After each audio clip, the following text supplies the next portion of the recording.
Efésios 4, a partir do versículo 17, irmãos, diz assim a palavra do nosso maravilhoso Deus.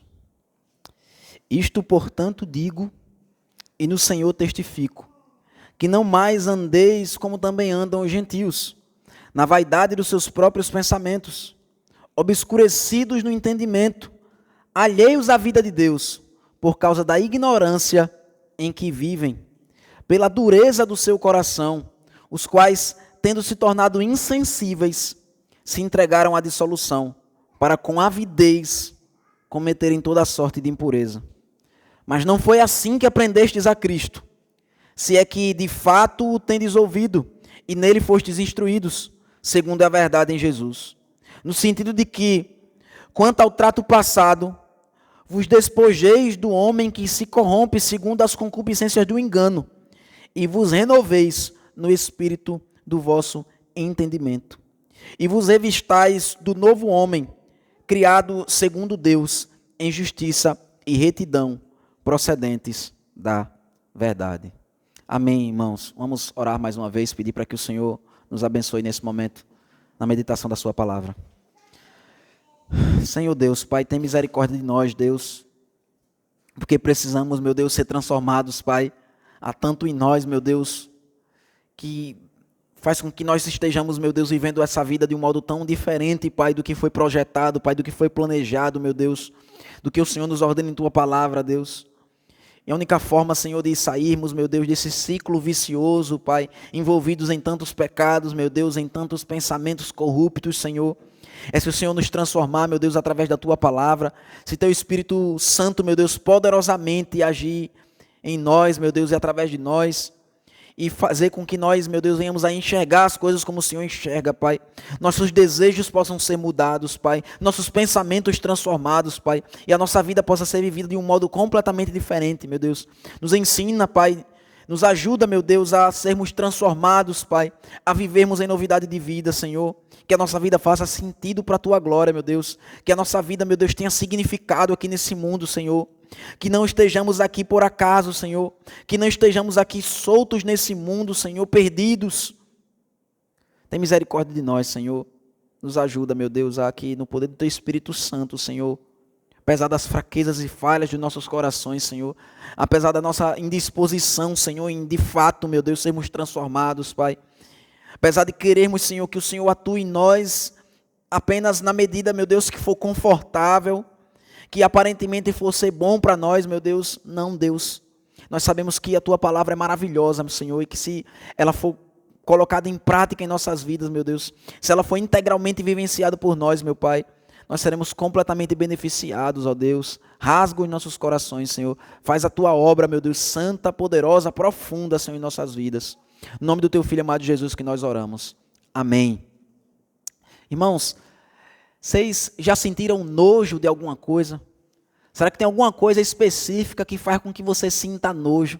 Mas eu falo nojo de verdade, irmãos, uma repulsa, aquela coisa que se você até parar para pensar nela agora, se você dedicar algum tempo da sua atenção para ela, você vai começar a sentir náusea, você vai começar a passar mal, o seu corpo vai sofrer reações físicas, de tanto que você tem nojo daquela coisa.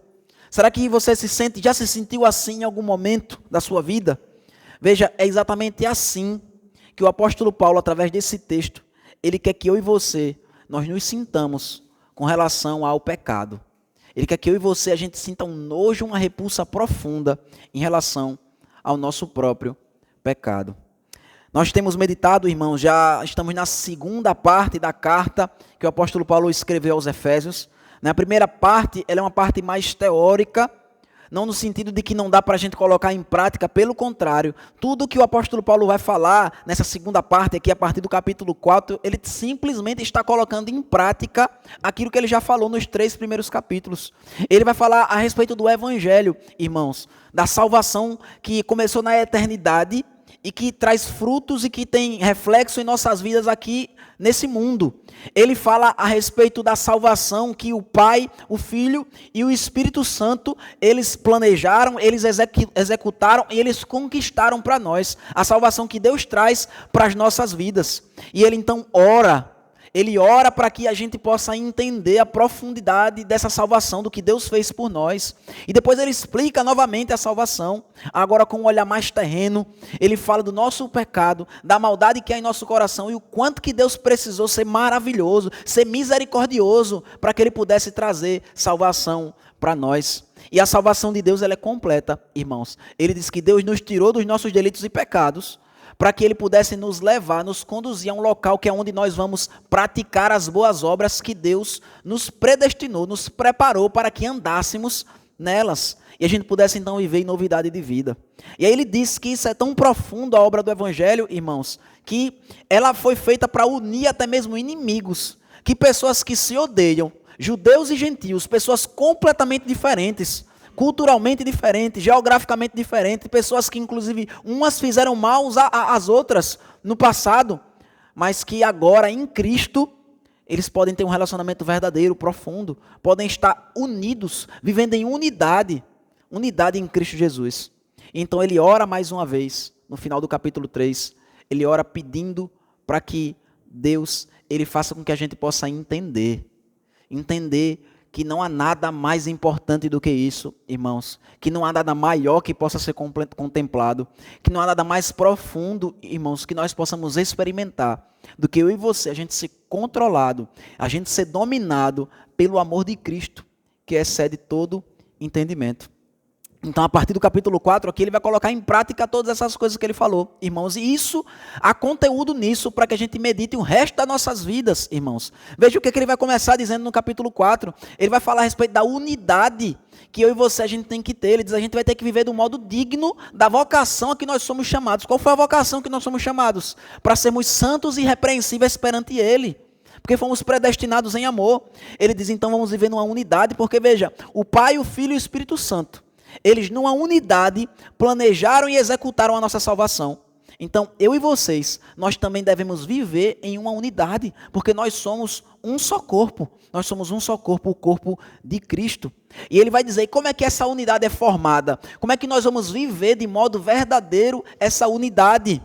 E ele diz, é a palavra de Deus. Ele diz, Deus nos deu apóstolos e profetas, evangelistas e pastores e mestres. Ou seja, Deus ele nos deu a sua palavra e pessoas para pregar a sua palavra, para que nós pudéssemos então viver em unidade.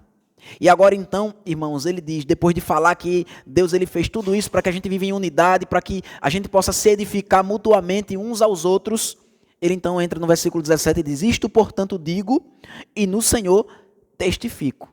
E veja que essa é uma expressão muito solene, irmãos, ou seja, é uma expressão muito reverente, é uma expressão muito formal, que o apóstolo Paulo está colocando aqui. Ele só usa essa expressão 3 vezes na Bíblia, dele dizer, isso eu digo e no Senhor testifico. E as 3 vezes são muito importantes, irmãos. Primeira vez que a gente vê isso sendo falado na Bíblia, é quando ele vai falar para os presbíteros, para a igreja de Éfeso. Ele vai chegar para os homens, os líderes dessa igreja, e vai dizer bem assim para eles, olha, eu digo aqui diante de Deus, eu estou aqui dizendo para vocês, eu estou livre do sangue de vocês. Não de um modo hipócrita, irmãos, como Pilatos falou, olha, eu não tenho culpa na morte desse justo. Não, ele está dizendo, olha, eu estou livre do sangue de vocês, sabe por quê? Porque eu preguei o evangelho, eu preguei todo o conselho de Deus para vocês. Deus é minha testemunha de que eu estou advertindo a vocês, olha, eu ensinei para vocês tudo o que vocês precisavam saber, para vocês viverem de acordo com a vontade de Deus. E ele disse, então, eu testifico. Ele usa essa mesma palavra aqui, que ele usa aqui no livro de Efésios. Ele também usa essa palavra, irmãos, no livro de Gálatas, quando ele está combatendo ali aquela heresia, aquele ensino corrupto, que destruiu a fé de muitos, de dizer, olha, você tem que crer em Jesus, mas você também tem que confiar nas coisas que a gente faz aqui, obedecendo a lei para poder ser salvos.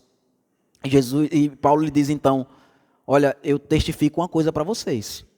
Se vocês tiverem esse pensamento, vocês estão caminhando para o inferno, porque vocês não vão conseguir guardar a lei perfeitamente. Se vocês estiverem confiando nisso, a esperança de vocês é vã. A nossa esperança, irmãos, tem que estar em Cristo e em tudo isso que Ele fez por nós. E então Ele diz, eu digo e eu testifico no Senhor uma coisa para vocês, eu vou dizer agora. E o que é que Ele diz então, irmãos? O que é que Ele testifica no Senhor para nós? Ele diz que não mais andeis como também andam os gentios. Veja, irmãos, Ele está dizendo para mim e para você que a gente não pode mais andar como as pessoas que estão distante de Deus. Veja, ele está dizendo, eu estou dizendo uma coisa para vocês têm que parar de fazer isso. E perceba, irmãos, que é uma coisa que os crentes eles ainda querem continuar fazendo em algum sentido, porque ele está dizendo para pessoas que já são crentes, ele está dizendo, não mais andeis, ou seja, vocês andaram já dessa forma, mas eu não quero que vocês andem mais.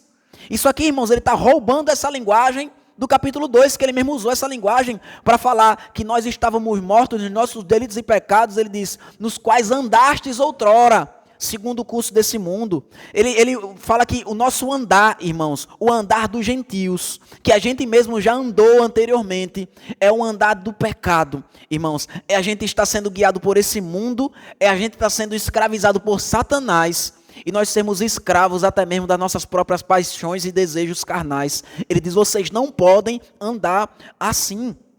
Irmãos, isso é muito claro na vida que a gente vive hoje, que os seres humanos eles querem fazer aquilo que eles desejam. Simplesmente é isso que move o mundo. Irmãos, você faz as pessoas desejarem algo para você poder vender algo para elas. Você faz com que as pessoas desejem algo para que você possa manipulá-las. E eu e vocês, nós queremos desejar e buscar aquilo que nós desejamos. E a gente vive a vida toda, irmãos, em busca daquilo que nós desejamos. Só que essa é uma forma ímpia de viver, irmãos. Ele diz, eu não quero que vocês andem como andam os gentios. Sendo que agora ele vai mudar a linguagem. Ele está falando agora de um modo um pouco mais prático, né? Antes ele falou que a gente andava segundo o curso desse mundo, segundo o príncipe da potestade do ar, segundo a nossa própria carne. Agora ele vai dizer como é que os gentios andam de outra forma, que nós devemos evitar, irmãos, que nós não podemos, ele diz, nós não podemos andar mais dessa forma. Ele dá uma ordem para nós, irmãos, ele diz, não mais andeis dessa forma. Qual é essa forma, irmãos, que os gentios eles andam? Eles andam na vaidade dos seus próprios pensamentos. É a primeira coisa que ele fala a respeito do pensamento dos ímpios, irmãos. Ele diz, eles andam na vaidade do próprio pensamento deles. Irmãos, isso é uma coisa absurda. Veja, ele está olhando para os pensamentos dos ímpios e ele está dizendo, são pensamentos vãos. É isso que Deus diz no Antigo Testamento. Deus vê o pensamento dos homens e que são pensamentos vãos. Ou seja, são pensamentos que não fazem sentido, irmãos. São pensamentos que não fazem sentido. As pessoas passam a vida delas todas aqui nesse mundo, irmãos, buscando viver de um jeito tão autônomo. Elas querem viver do seu jeito. Elas dizem, ninguém vai dar ordem em mim. E ela vai viver do seu jeito e vai buscar realizar os seus sonhos. E a gente olha para ir para fora, irmãos, e está todo mundo vivendo igual. Elas querem viver de um jeito único, elas querem dar um sentido especial à sua vida individualmente, e elas terminam vivendo exatamente igual a todo mundo que está à sua volta, irmãos. Segundo o curso desse mundo, segundo o príncipe da potestade do ar, simplesmente fazendo aquilo que a sua carne não permite que ela deixe de fazer. Agarrados, irmãos, aos pecados, escravizados, seja qual for ele o pecado. Elas vivem dessa forma, irmãos, com um pensamento vão. Ou seja, o pensamento é vaidoso, o pensamento é perverso, o pensamento ele é insignificante, irmãos. Veja, essa palavra vaidade, né, geralmente quando a gente vê ela na Bíblia, no Antigo Testamento, significa algo que não faz sentido. Algo que é fumaça, algo breve, algo que é passageiro. A palavra vaidade significa isso no Antigo Testamento. Mas essa palavra aqui, irmãos, que é usada, que o apóstolo Paulo está usando aqui, ela pode significar também algo perverso. Né? O texto poderia ter sido traduzido também que os homens andam, os gentios andam na perversidade dos seus pensamentos. Veja, essa palavra significa algo vão, algo nulo, mas aí pode ser traduzida também como perversidade. Por quê, irmãos? Porque é perverso. Eu e você, em vez da gente viver do jeito que Deus quer que a gente viva, eu e você, a gente querer seguir o nosso próprio coração. Que é um pensamento, irmãos, que hoje é uma coisa, amanhã é outra. Hoje a gente sente vontade de pecar de uma forma, daqui a pouco a gente já mudou, a nossa cabeça já mudou, a gente já quer pecar de outra forma. E a gente continua seguindo o nosso próprio pensamento. Irmãos, o nosso próprio pensamento, o nosso pecado, é que nos tem conduzido às maiores desgraças da nossa vida. Por mais que outras pessoas elas possam nos fazer mal. Se a gente for olhar para o nosso passado, irmãos, o que mais nos conduziu, irmãos, para os momentos mais difíceis da nossa vida, são escolhas que nós mesmos nós fazemos. Aí sabe o que nós fazemos? Nós dizemos, eita, realmente eu escolhi errado, vou abandonar esse tipo de caminho, e aí eu decido escolher agora outro caminho de novo na vaidade dos meus próprios pensamentos. E eu fico como se eu estivesse me desviando de Deus, irmãos. É como se eu estivesse buscando qualquer caminho para não ter que ser confrontado com Deus, com os pensamentos que Deus quer para a minha vida. Veja que loucura, porque Deus ele está em toda parte, irmãos. E é por isso que os homens hoje, eles têm se destruído e eles têm buscado a morte com a forma que eles vivem. Eles estão tão comprometidos, irmãos, em estar distantes de Deus, em viver na vaidade dos seus próprios pensamentos, que tudo aquilo que é natural, tudo aquilo que é lógico, eles estão fazendo o contrário, irmãos.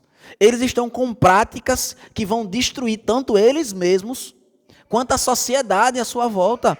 Veja, todos os valores que são promovidos, irmãos, hoje, na nossa sociedade, são valores que, no médio ou no longo prazo, quando não no curto prazo, vão destruir a nossa sociedade. Irmãos, o que é que as pessoas querem? Elas querem liberdade, é isso que elas dizem. Mas elas querem liberdade, irmãos, na verdade, para serem escravas. Elas querem liberdade para quê, irmãos? Elas querem liberdade para usar droga, querem que libere as drogas. Quer liberdade, irmãos, para matar crianças no ventre da sua mãe. Veja que a cultura ela é toda, irmãos, envolvendo a morte. Tudo que o homem busca é para se destruir e para destruir as pessoas que estão à sua volta. Todos os valores que são promovidos pela nossa sociedade, irmãos, eles são destrutivos. É a vaidade, a perversidade do pensamento dos homens.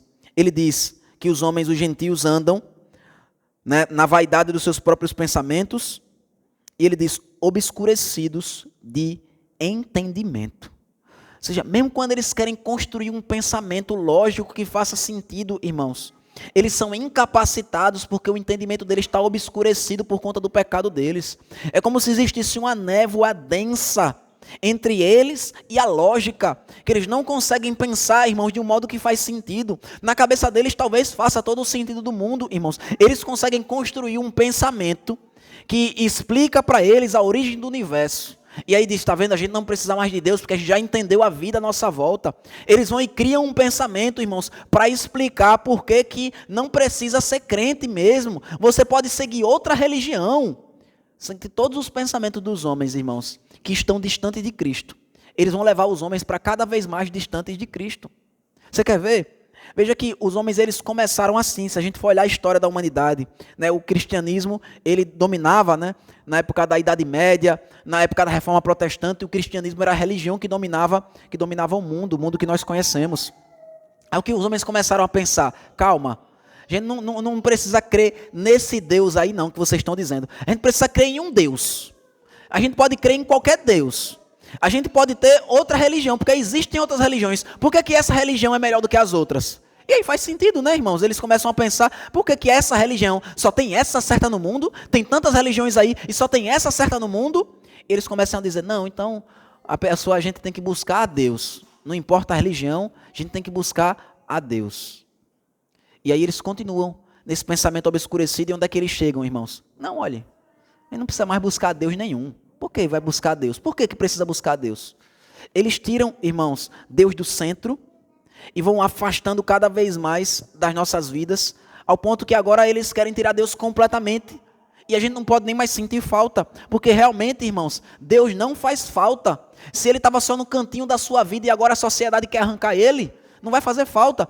Deus ele faz falta, irmãos, se ele está no centro das nossas vidas, porque é o local onde nós precisamos que Deus esteja, no centro das nossas vidas. Mas os homens, pouco a pouco, irmãos, vão raciocinando de modo vão, obscurecidos no seu entendimento, na vaidade dos seus próprios pensamentos, para se afastarem de Deus. E eles têm um objetivo para isso, irmãos. Isso não é à toa, isso não é em vão. Mas veja como é que eles vivem, irmãos, na vaidade do pensamento deles, obscurecidos de entendimento, alheios à vida de Deus. Ou seja, eles estão afastados de Deus. Que é a mesma palavra que o apóstolo Paulo usa no capítulo 2 também, para falar que nós, que não somos judeus, né, que somos gentios, ou seja, os outros povos, nós estávamos afastados das alianças da promessa, nós estávamos afastados de Israel. Ele diz, é por isso que eu e você, a gente não pode mais viver como os gentios vivem. Porque eles, irmãos, por mais que eles vivam de um modo absurdo, eles vivem dessa forma porque eles estão alheios à vida de Deus. Mas se eu e você, irmãos, nós somos cristãos verdadeiros, Eu e você, a gente deve viver, irmãos, próximo a Deus. Nós devemos viver a vida de Deus e não alheios a essa vida. A gente deve, em cada atitude, irmãos, em cada escolha da nossa vida, nós devemos considerar Deus em todos os nossos caminhos. É isso que a palavra de Deus nos ensina em Provérbios. Diz que a gente não deve ser sábio aos nossos próprios olhos, como os homens querem ser, alheios à vida de Deus. Ele diz, pelo contrário, teme ao Senhor e considera-o em todos os seus caminhos. Os homens estão vivendo, irmãos, alheios à vida de Deus, afastados do Senhor, distantes dele, completamente distantes. A vida deles não faz sentido, irmãos, mas faz muito menos sentido eu e vocês, que temos Cristo, que temos o Senhor, que temos Deus, a gente viver como eles vivem. É por isso que o apóstolo Paulo é tão enfático aqui, irmãos. Ele diz, isso eu digo e no Senhor testifico. Vocês não podem mais viver como também andam os gentios. Veja, irmãos, que eu consigo sentir esse nojo, essa repulsa que o apóstolo Paulo tem por essa forma de pensar. Porque ele diz, irmãos, ele diz, veja que os pensamentos deles são vãos e ao mesmo tempo ele chama esse vão é perverso. Ele diz, o entendimento deles é obscurecido.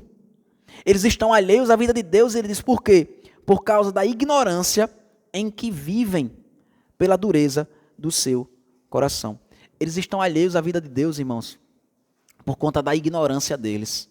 Veja, eles estão alheios à vida de Deus, irmãos. E aqui a vida de Deus, irmãos, é claro que eles ainda estão vivos fisicamente, mas como diz lá no capítulo 2, eles estão mortos nos seus delitos e pecados. Eles podem até ter algum tipo de vida, mas eles não têm aquela vida, irmãos, que o Senhor Jesus nos prometeu, que ele diz, eu vim para que vocês tenham vida e vida em abundância. Veja, eles estão deixando de viver diante do manancial de águas vivas por causa da ignorância. Por causa da ignorância que eles têm, irmãos. A ignorância em que vivem pela dureza do seu coração. Percebam, irmãos, que eles não são vítimas e não são inocentes. O versículo 17, quando vai começar a falar a respeito deles, diz que eles vivem na vaidade dos seus próprios pensamentos. Ou seja, os seus próprios pensamentos é que produz essa vida nula. E ele agora aqui no versículo 18, ele termina dizendo que eles vivem assim, ignorando a Deus, alheios à vida de Deus, por conta da dureza do seu coração. Veja, irmãos, que a perversidade do homem é por conta daquilo que ele é, daquilo que há nele, que tem feito ele buscar essas coisas sem sentidos. Veja que eu e você, irmãos, nós devemos morrer para nós mesmos, porque nós já estamos mortos. Veja que Deus ele nos chama, irmãos, para entregarmos a nossa vida a Ele. Não deveria ser algo feito com tanta dificuldade assim, porque essa vida fora de Cristo, irmãos, é morte. A vida ela só faz sentido se está sendo vivida, não alheia à vontade de Deus, à vida de Deus, mas se a gente estiver vivendo a própria vida de Deus. Ele diz que todas essas coisas, irmãos, não fazem sentido. Outro texto muito parecido, que o apóstolo Paulo usou uma linguagem parecida com essa aqui de Efésios 4, é lá em Romanos capítulo 1. Quando ele vai falar a respeito do pecado dos homens, quando ele vai falar a respeito da forma que os homens vivem, eles vivem ignorando a Deus, eles vivem recusando, rejeitando a Deus, e por isso eles vão adorar a criatura no lugar do Criador, e por isso eles vão se inflamar nos seus próprios pecados, e por isso eles vão destruir a própria vida, irmãos. É o que a palavra de Deus nos ensina, em Provérbios vai dizer que aquele que me odeia, ama a morte. É isso que Deus nos diz, irmãos. Se eu e você, a gente odeia o Senhor, se eu e você, a gente está vivendo distante do Senhor, a gente ama a morte. E por isso que a morte tem sido produzida, tem sido buscada pela nossa sociedade. Mas vejam, irmãos, eu e vocês, como cristãos, como que nós podemos pensar esses pensamentos e viver dessa forma? Eu e você, irmãos, a gente deve olhar para a vida dos ímpios e a gente deve olhar para elas e dizer, não faz sentido algum. Até mesmo algumas coisas que aparentemente faz sentido, irmãos. Por exemplo, a gente vê um ímpio amando a sua família, e a gente diz que coisa bonita, que coisa linda, mas não faz sentido algum, irmãos. Não faz sentido algum. Sabe por que não faz sentido? Porque essa vida aqui é passageira, é vã, é inútil, é nula. Se eles amassem a família deles de verdade, irmãos, eles iam buscar o Deus verdadeiro. Não iam ensinar para os seus filhos, não iam viver diante da sua família como se Deus não existisse. Essa é a maior perversidade que a gente pode fazer por alguém, irmãos. É a gente viver diante dessa pessoa como se Deus não existisse. Você está ensinando aquela pessoa a viver distante de Deus. Você está ensinando aquela pessoa que os prazeres dessa terra, que as coisas desse mundo é que são maravilhosas. E veja, a gente pode continuar ensinando essas coisas mesmo sendo cristãos, irmãos. Quando nós amamos os nossos familiares, onde nós estamos conduzindo eles. Nós às vezes queremos, irmãos, amar as pessoas que estão à nossa volta com atitudes que afastam elas de Deus, irmãos. Fazendo elas amarem mais as coisas, fazendo elas amarem mais outras coisas do que o próprio Deus. Irmãos, se a gente ama nossos familiares verdadeiramente, irmãos, o desejo que nós devemos ter em nosso coração, mais do que fazer uma grande festa por eles, mais do que, irmãos, dar um presente maravilhoso para eles, irmãos, é a gente poder orar por eles diariamente, irmãos. É a nossa família, irmãos, aqueles que estão se perdendo, os ímpios que fazem parte daqueles que convivem conosco, eles saberem que nós amamos eles verdadeiramente, porque a gente olha para eles e vendo a vida deles no pecado, e eles conseguem olhar no nosso rosto, irmãos, não um ódio, não um desprezo, mas uma tristeza, uma angústia. Eles conseguem olhar para a gente, irmãos, e vão conseguir ver que a gente não vê sentido na vida deles, que eles podem olhar para a gente, irmãos, e olhar para nós e dizer pessoas religiosas, malucas, que sofreram lavagem cerebral. E a gente olha para eles de volta e diz: será que o que não faz sentido sou eu estar querendo que você ame ao Senhor? Ou será que o que não faz sentido é você querer viver a sua vida, você sabendo que você vai morrer um dia, você sabendo que tudo aqui é passageiro, ou você querer viver como se essa vida fosse durar para sempre? O que não faz sentido, irmãos, é nós buscarmos a Deus? Ou será que eu e você a gente viver como se essa vida aqui fosse durar para sempre? Dia após dia, irmãos, momento após momento, Deus ele vai nos ensinando a respeito da morte, a respeito do fim da nossa própria existência aqui nesse mundo. Nós perdemos familiares, nós perdemos pessoas próximas, elas são tiradas de nós, irmãos, não porque Deus é perverso, mas porque Deus está nos ensinando que essa vida é passageira. Deus está nos ensinando que o salário do pecado é a morte, e que se eu e você, a gente não quer perecer eternamente, se eu e você, a gente não quer viver uma morte dolorosa, que realmente é muito mais dolorosa do que qualquer morte que a gente possa enfrentar aqui nessa vida. Às vezes os homens se perguntam, né, qual é a pior morte? Eu não quero morrer nem afogado e nem quero morrer queimado. As pessoas falam, irmãos, a gente não deve querer morrer sem Cristo, irmãos. Porque no momento que a gente morrer, vai acabar todo o sofrimento aqui nessa vida, se a gente estiver com Cristo. Mas no momento que a gente morrer, irmãos, a gente vai sofrer eternamente, se a gente estiver sem Cristo. Irmãos, se a gente pensar em céu e inferno, se a gente levar a palavra de Deus a sério, irmãos, a gente vai ver que o pensamento dos homens é um pensamento vão. As pessoas mesmo aqui querem promover boas causas nesse mundo e querem dizer, não, a gente tem que ajudar os pobres, a gente tem que dar mais educação para as pessoas, a gente tem que amar o próximo. Irmão, se a gente não amar a Deus e se a gente não conduz o próximo até Deus, tudo que a gente faz aqui nesse mundo, irmãos, vai passar, vai chegar um momento em que vai perder completamente o significado. As pessoas que nós amamos e que nós dedicarmos a nossa vida a elas, elas vão morrer também. A vida delas vai deixar de existir. E a única coisa que vai importar, irmãos, é que nós vamos estar diante de Deus. E muitos vão ter vivido uma vida alheia à vida de Deus, por causa da ignorância em que vivem, pela dureza do seu coração. Porque tantas lições, irmãos, que dia após dia Deus ensina aos homens, até mesmo aqueles que não têm acesso à palavra, se eles não tivessem obscurecido o próprio entendimento, se eles não estivessem andando nos seus próprios pensamentos vaidosos, quando eles olhassem para um caixão, eles iam pensar a respeito da vida deles. Quando eles olhassem para o céu, eles iam ver a glória de Deus. Quando eles olhassem à volta deles, eles iam ver que essa vida não faz sentido, irmãos. Que isso aqui é um teatro sem sentido, se Deus não comanda e não governa todo o universo. Que esse universo aqui, irmãos, se não tem um propósito, se a gente não está caminhando para encontrar com o nosso Criador, isso é apenas uma piada terrível e mal contada, irmãos. Porque quanto sofrimento há nesse mundo, se não houver, irmãos, um Senhor Jesus Cristo que deu sentido ao sofrimento por trás de tudo isso, se não houver um Deus justo e santo, irmãos, misericordioso por trás de tudo isso, essa vida aqui não faz absolutamente sentido algum. Mas os homens querem continuar vivendo na dureza do seu coração, achando que com uma ou outra argumento, ou pensamento, ou frasezinha que eles possam dizer, eles vão conseguir justificar a vida deles distante de Deus. Mas veja que, como eu disse, os homens eles pensam da forma que eles pensam, irmãos. Uma forma que os afasta de Deus. É um pensamento proposital. Veja que o apóstolo Paulo continua falando, ele vai dizer no versículo 19. Qual o objetivo desses homens com a vida que eles vivem, com os pensamentos que eles pensam? Os quais, tendo se tornado insensíveis, se entregaram à dissolução, para com avidez cometerem toda sorte de impureza. Sabe por que os homens pensam da forma que eles pensam, irmãos? Porque eles querem viver no pecado. Eles querem viver no pecado. Veja, às vezes eles aparecem diante de nós, irmãos, e parece que eles realmente, a gente vai dizer, não, olha, a vida deles explica por que ele não acredita em Deus.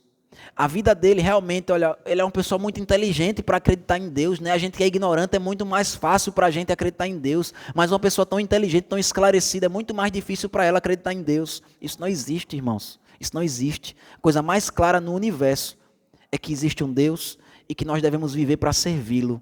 Mas os homens não querem fazer isso, irmãos, não querem reconhecer isso, porque eles querem com avidez cometerem toda sorte de impureza. Eles querem viver, irmãos, no pecado. E eles querem viver no pecado de tal forma que nada possa magoá-los, que nada possa fazer com que a consciência deles pesem. Eles querem excluir Deus da vida deles completamente, para que eles possam pecar sem precisar dar explicação ou justificativa alguma. Veja se não é isso, irmãos, que nossa sociedade tem feito. Veja, quando Deus, ele de algum momento ainda ocupava algum espaço na nossa sociedade, as pessoas que queriam cometer qualquer tipo de pecado, irmãos, eles iam ter que ir em alguns locais determinados na cidade, que funcionavam às escondidas, para que eles pudessem cometer toda sorte de pecado. Hoje em dia, irmãos, eles podem, dentro das suas próprias casas, ligando a sua televisão, cometer todo tipo de impureza. Eles podem, à luz do dia, irmãos, eles saem e eles encontram pessoas que querem se unir a eles para praticar todo tipo de perversidade e de pecado nesse mundo. Porque eles quiseram excluir Deus, irmãos, e eles conseguiram. Excluíram Deus, de certa forma, da nossa sociedade, para que eles possam pecar sem peso nenhum na consciência, irmãos. Para que eu e você, quando a gente os adverte do pecado deles, parece que nós aqui somos os malucos. Parece que quem é crente aqui é doido, irmãos. Como que a gente chegou nesse ponto? Como é que você quer viver uma vida santa, pura, buscando a glória de Deus, se tornou loucura? E como é que você viveu uma vida entregue completamente nos seus pecados, se tornou a única coisa que faz sentido, irmãos? Veja, exatamente assim que os homens têm vivido. Eles se tornaram insensíveis. Eles conseguiram, irmãos, tirar da vida deles qualquer coisa. Eles estão vestindo a armadura deles. Que nada que fale para eles, você vai conseguir fazer com que eles reflitam sobre a vida deles. É isso que eles não querem fazer, irmãos. Refletir sobre os pensamentos deles que são inúteis. Eles estão armados, eles estão vestidos com seus coletes à prova de qualquer bala, insensíveis, para que eles possam se entregar à dissolução. Veja, eles têm um coração duro, se tornam insensíveis, para quê? Para poder pecar, para poder se destruir. Veja, que loucura, irmãos. Os homens querem liberdade para se destruir. Ele diz, se entregam à dissolução para com avidez, ou seja, com vontade, irmãos. Essa palavra avidez aqui, geralmente ela é traduzida na Bíblia como avareza. O que é avareza, irmãos? É você estar tão apegado a alguma coisa, geralmente é o dinheiro, você está tão apegado àquilo que ninguém consegue tirar aquilo da sua mão. Veja, ele está dizendo, essa é a forma que os homens estão pecando. Eles estão tão agarrados ao pecado que você não consegue arrancar o pecado deles. Eles estão tão agarrados ali, é tanta vontade que eles têm de cometer aquele pecado, irmãos, que eles estão com avidez, cometendo toda sorte de impureza. E perceba, irmãos, aqui não está falando apenas de prostituição, aqui não está falando apenas da pessoa se drogar, mas impureza, irmãos. Impureza no Antigo Testamento é qualquer coisa que me impede de entrar na presença de Deus. A impureza, ela faz com que você não possa adorar o Senhor. Você se tornou impuro, então você não pode adorar a Deus. O pecado, irmãos, qualquer tipo de pecado nos torna impuro. Toda sorte de impureza, irmãos, é toda sorte de pecado. Aqueles pecados mais terríveis e abomináveis, mas também pecados, irmãos, que os homens conseguem viver neles, porque a preocupação do homem, irmãos, não é se destruir de um modo rápido e completo. Isso é o que termina acontecendo pela escravidão que eles têm do pecado. Mas isso pode começar, irmãos, com algo muito simples. Isso pode começar com simplesmente eu não querer ler a minha Bíblia em casa. Porque veja, irmãos, tudo começa no pensamento. Começa com a minha mente, vai nutrir pensamentos vaidosos. Depois eu vou começar a ver o mundo alheio à vida de Deus. E aí depois então eu começo a praticar as maiores perversidades. Veja que começa com um pensamento, irmãos. Começa com eu e você não ter a mente e o nosso pensamento guiado pela palavra de Deus. Eu e você, a gente passa tempos e tempos sem ler a nossa Bíblia. A gente consegue passar um dia sem ler a Bíblia. E por que a gente consegue passar um dia sem ler a Bíblia, irmão? Sabe por quê? Porque o nosso pensamento está obscurecido. A gente não acha que é tão importante assim ler a Bíblia. A gente acha que é muito mais importante em tantas outras coisas. A gente acha que é mais importante, irmãos, se alimentar. Sendo que, irmãos, o corpo humano, ele consegue passar mais de dia sem comer.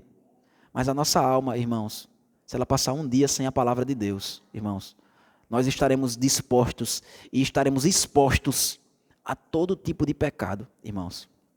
Tem um pastor, Paul Washer, ele dizia, se eu passar um dia sem ler a Bíblia, eu consigo ver a diferença na minha vida. Se eu passar 2 dias sem ler a Bíblia, a minha esposa consegue ver a diferença na minha vida. Ele disse, se eu passar 3 dias sem ler a Bíblia, qualquer pessoa vai conseguir perceber a diferença na minha vida. Veja, irmãos, começa com a nossa mente sendo obscurecida. Nossa mente nutrindo pensamentos vãos. É assim que a Bíblia fala, irmãos, desde o Antigo Testamento. A Bíblia fala, diz o ímpio no seu coração, não há Deus. O ímpio começa dizendo no seu coração, irmãos, ele não vai chegar, isso começa declarando isso. Quando o ímpio começa a declarar que não há Deus, irmãos, é porque já não havia Deus no seu coração faz tempo. Já faz tempo que ele nutriu esse pensamento vão e obscuro de que Deus não existe. Para que agora ele consiga declarar isso sem peso na consciência. Para que quando alguém vier questioná-lo, ele consegue tranquilamente, irmãos, não ser tocado, não se sensibilizar por nada que nós possamos dizer para eles. Para que eles possam continuar nutrindo esse pensamento vão, e eles possam então, irmãos, viver cometendo toda sorte de impureza. Os homens, eles começam se afastando de Deus, irmãos, dizendo bem assim, eu não preciso de Deus para ser uma pessoa boa. Eles ainda olham para você e dizem assim, é sério? Você precisa que Deus diga, não mate, porque se ele não disser isso, você vai sair matando todo mundo, é isso? Você precisa que Deus diga, não roube, não furte, para que você possa cuidar e tratar bem as outras pessoas, senão você vai sair assaltando todo mundo. É sério? Eu não preciso disso, não. Eu não preciso de um Deus, de um Papai Noel dizendo essas coisas para mim, não. Eu sou uma pessoa boa. Os homens começam dizendo isso, irmãos. E se você for olhar como termina a vida deles, a vida dos seus filhos, a vida dos seus netos, aquilo que eles transmitiram para as próximas gerações, o que vai ficar deles aqui nesse mundo, irmãos, é só com avidez, cometendo toda sorte de impureza. É isso que eles ensinam. Não existe meio termo, irmãos, não existe neutralidade. A Bíblia fala que quem não é pelo Senhor é contra o Senhor. Quem não ama o Senhor, irmãos, não vai amar os mandamentos do Senhor. E nós temos estudado aqui na escola dominical que os mandamentos, eles refletem o caráter de Deus. Os homens, eles vão se afastando de Deus, cada vez mais eles vão se afastando dos mandamentos, eles vão chegar ao ponto de, como no Salmo 2 diz, rompamos os nossos laços, rompamos os nossos grilhões, nós não queremos Deus dizendo como que nós vamos viver. E aí eles ainda começam guardando alguns mandamentos, eles continuam guardando ainda alguns mandamentos. Mas o seu futuro e o futuro das suas próximas gerações, irmãos, é a perversidade completa. Mas o apóstolo Paulo diz no versículo 20, mas não foi assim que aprendestes a Cristo. Ou seja, pelo contrário, irmãos, o contrário de tudo isso é o que eu e você, a gente deve viver. Eu e você como cristão, irmãos, a gente não pode viver uma vida alheia a Deus. Eu e você, a gente não pode ter o pensamento obscurecido, irmãos. A gente não pode andar na vaidade dos nossos próprios pensamentos. A gente tem a lâmpada para os nossos pés, a luz para o nosso caminho. A gente tem a palavra de Deus, irmãos, para que nós não andemos na vaidade dos nossos pensamentos, para que nossos pensamentos, irmãos, estejam esclarecidos, clareados, iluminados pela palavra de Deus. A gente tem o próprio Deus conosco, irmãos, o Espírito Santo que habita em nós. Nós podemos viver uma vida completamente diferente, irmãos. Não foi assim que a gente aprendeu a Cristo. Não foi seguindo os ímpios nesses pecados deles, irmãos. Veja que ele fala, irmãos, não foi assim que vocês aprenderam a Cristo. Ou seja, ele está dizendo que, aqui nessa passagem, irmão, nessa frase, ele está dizendo que Cristo é aquilo que nós precisamos aprender. Ele é o objeto do nosso conhecimento. Irmãos, se a gente parar para pensar em Cristo, se você conhece Cristo verdadeiramente, se você parar para pensar nele, em cada momento da sua vida, em meio aos pensamentos pecaminosos que podem surgir no nosso coração, você vai ver, irmãos, o quanto que ele é capaz de iluminar qualquer pensamento. Veja, quando eu e você estivermos ansiosos pelo prazer, desejosos pelo prazer, a nossa carne estiver tentando nos dominar, Nós devemos olhar para Cristo. O que é que a gente aprende de Cristo? O que é que a gente aprende em Cristo, irmãos? Cristo disse não para si mesmo. Não foi dizendo não apenas para o pecado, mas ele disse não para a vida dele aqui nesse mundo, para que ele pudesse trazer vida espiritual para mim e para você. Como é que eu e vocês, nós vamos abrir mão da nossa própria vida espiritual por conta do pecado, irmãos? Se Cristo ele abriu mão da vida dele como um todo aqui nesse mundo, para que eu e você pudesse alcançar a salvação. Ele não foi assim que você aprendeu a Cristo, não. Não faz sentido você andar com o pensamento obscurecido, não. Não faz sentido você se entregar a nenhum pecado, nenhuma sorte de impureza, não faz sentido. Não faz sentido você se entregar ao pecado nem sem avidez. Quanto mais com avidez, quanto mais com vontade, quanto mais você desejar, quanto mais você ficar sonhando, nutrindo pensamentos pecaminosos na sua mente, no seu coração. Não. Eu e você, a gente só é capaz de fazer isso, irmãos, porque estamos distantes da palavra de Deus, distantes do Senhor em oração. Se Deus for real para nós, irmãos, se Ele estiver ao nosso lado, se nós temos plena consciência da presença de Deus em nossa vida, nós sabemos que Deus habita em nós. A gente não vai viver, irmãos, dessa forma. Ele diz no versículo 21, se é que de fato o tendes ouvido, e nele fostes instruídos, segundo é a verdade em Jesus, irmãos. E aqui ele não está colocando em dúvida a fé dos irmãos. Ele não diz se é que de fato, não significa uma condição. Se é que vocês são crentes de verdade, não é isso. Já expliquei essa expressão, aparece algumas vezes nos escritos do apóstolo Paulo. Aqui na carta aos Efésios já apareceu antes. Quando ele fala assim, esse se é que, uma tradução que fica mais claro o entendimento para a gente é já que de fato vocês têm conhecido a Cristo e vocês têm sido instruídos nele, na verdade em Cristo. Ou seja, ele está dizendo, já que vocês são crentes, vocês têm que abandonar esse tipo de pensamento. Vocês têm que abandonar esse tipo de vida. E, irmãos, o pecado tem encontrado espaços em nossa vida, irmãos. E tem chegado tão sorrateiramente em nós, irmãos, que nos faz esquecer da verdade em Cristo. Que nos faz esquecer daquilo nos qual nós temos sido instruídos pela palavra de Deus. A palavra de Deus, irmãos, tem sido transformada até mesmo nos púlpitos. A gente para de pensar em Cristo e as coisas que a gente pode obter nesse mundo se tornam o principal, irmãos. Os nossos próprios desejos, nossos próprios sonhos, irmãos. Deus ele não veio para realizar nossos sonhos, irmãos. Deus ele veio para transformar os nossos sonhos. Deus ele veio para fazer com que eu e você agora a gente possa pensar de um modo diferente. A gente possa pensar, veja, a vaidade desse mundo é uma das coisas que me conduz ao pecado. Eu devo olhar para esse mundo, irmãos, como a feira da vaidade, como tantas oportunidades que eu tenho de pecar, e de fato nós temos diariamente oportunidades infinitas quase de pecar. A gente deve olhar para tudo isso e dizer, eu tenho algo muito mais valioso do que isso. Eu tenho algo muito maior do que isso. Eu tenho Cristo. Eu posso usar desse mundo, eu posso. Mas não com avidez para cometer pecado e toda sorte de impureza, não. Eu vou usar desse mundo para mostrar que esse mundo não é o meu tesouro. Eu vou usar desse mundo para mostrar que Cristo é o meu tesouro. Eu vou viver nesse mundo para trazer para esse mundo aquilo que esse mundo não consegue enxergar, porque a mente dele está obscurecida, porque os pensamentos dele são vãos. Eu quero viver nesse mundo para mostrar que Cristo, no qual eu fui instruído, no qual eu ouvi a palavra da verdade nele, é capaz de transformar tudo. E, irmãos, é isso que o apóstolo Paulo vai mostrar no restante da carta. O restante da carta ele vai mostrar isso. Ele vai mostrar como Cristo ele pode transformar a nossa família. Ele vai mostrar como Cristo pode transformar a nossa relação de trabalho. Ele vai falar como Cristo pode transformar a relação entre os irmãos na igreja, como Cristo pode transformar a relação dos pais com os filhos, como Cristo pode transformar a relação dos maridos e as esposas, como Cristo ele pode fazer com que a gente ame o nosso próximo. É isso que ele vai falar no restante da carta. E agora ele vai nos ensinar a fórmula, irmãos, a fórmula para tudo isso.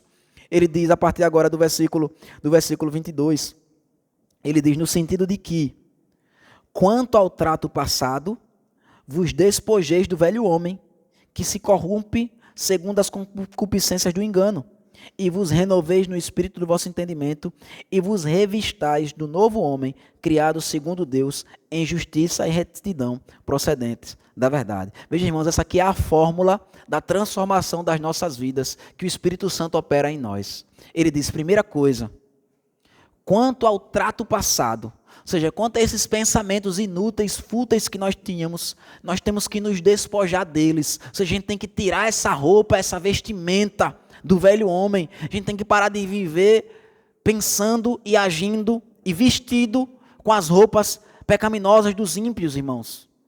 Ele está tratando aqui a vida, irmãos, como um corpo, né, que nós somos o corpo de Cristo, e nós não podemos estar vestidos, irmãos, com uma roupa que não condiz com a grandeza, irmãos, daquilo que somos agora. O pecado, irmãos, ele não faz sentido, não tem significado nenhum para nós que somos cristãos. Ele diz, a gente vai se despojar dessa antiga vestimenta que nós tínhamos. Ele diz, nós vamos tirar essa roupa do velho homem. E na Bíblia é sempre usada essa linguagem, irmãos, para falar. No Novo Testamento, né, em Apocalipse, vai dizer que os santos lá no céu, eles estão vestidos com vestiduras brancas. A Bíblia nos fala que Deus, ele nos veste com a justiça de Cristo.